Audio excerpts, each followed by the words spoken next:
Bonjour, je suis Mena Bourguiba, je suis en première année master qualité, sécurité, environnement de l'Université virtuelle de Tunis. Donc aujourd'hui, je viens de choisir l'article Vers une société sans enfants de la journaliste Anne Colette qui nous informe sur la tendance de couple de ne pas avoir des enfants, publié le 1er septembre 2006 dans la magazine Courrier International.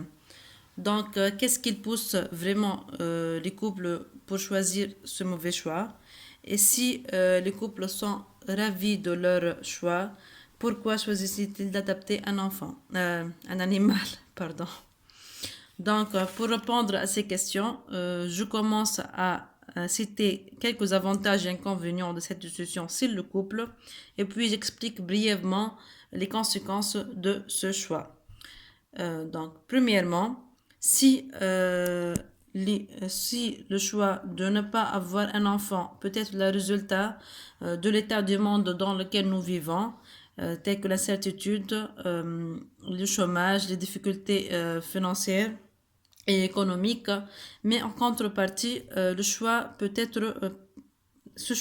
peut engendrer une famille rétrécie où la solitude engendre ultérieurement des problèmes psychologiques à l'avenir.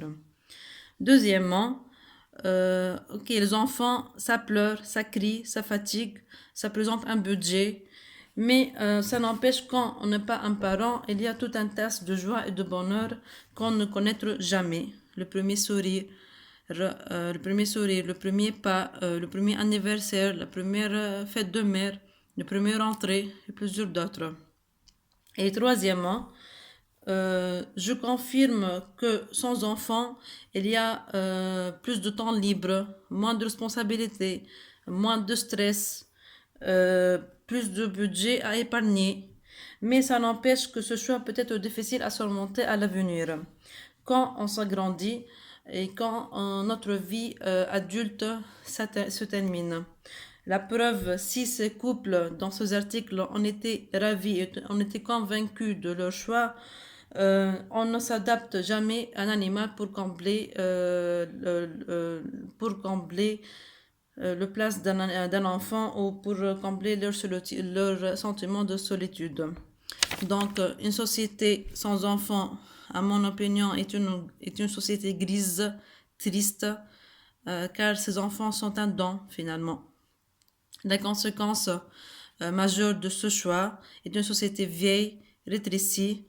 On va mettre un point final, une lignée qui s'attendait sur plusieurs générations.